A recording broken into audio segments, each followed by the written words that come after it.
sumber konflik di dalam keluarga adalah dosa. Dosa apa? Dosa nafsu, dosa keinginan. Dan sumber konflik adalah mempertanyakan Tuhan.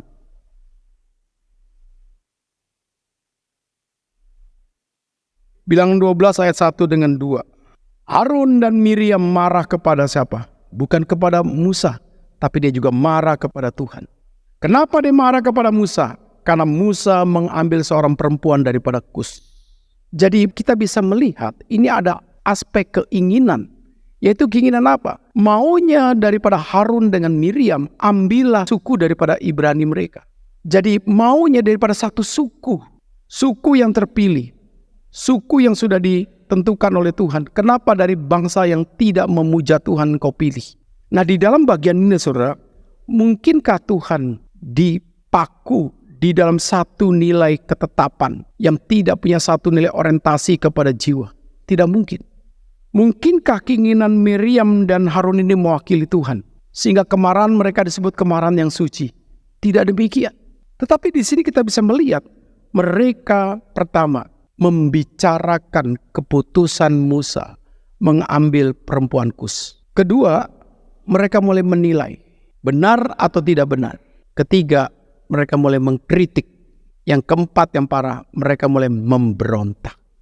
Di dalam bagian ini saudara, kita bisa melihat walaupun satu keluarga, jika lokasi itu tidak mengarah kepada kemuliaan Tuhan, dan jika lokasi itu tidak menjadi satu roda penyelesai masalah, yang ada adalah nafsu, yang ada adalah iri, yang adalah satu keinginan yang dimutlakkan, itulah yang menghancurkan nilainya keindahan daripada persatuan itu. Jadi di dalam bagian ini saudara, konflik daripada keluarga daripada Musa, Harun dan Miriam bukan karena harta. Tapi ini soal keinginan, ini soal sesuatu keirian. Kenapa soal keirian? Mereka berkata, memangnya Musa saja yang mendapatkan firman daripada Tuhan.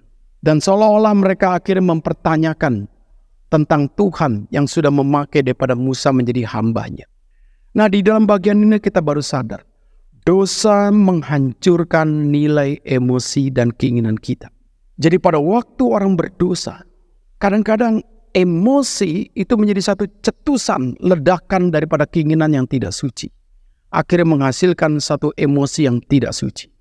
Nah jadi dalam bagian itulah saudara, jangan nafsu, keinginan kita tuhankan, akhirnya merusak kasih dan akhirnya menimbulkan emosi yang tidak suci. Kristus, dia lebih sabar daripada kita.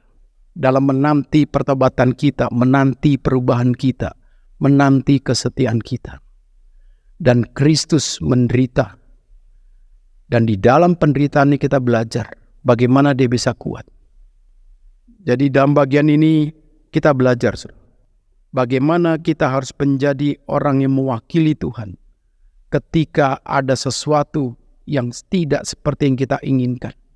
Dan biarlah kita boleh terus menyatakan Tuhan, karena Kristus sudah menebus kita. Kristus sudah mati bagi kita. Dia mengajarkan kepada kita bagaimana kita harus menjadi peacemaker Tuhan.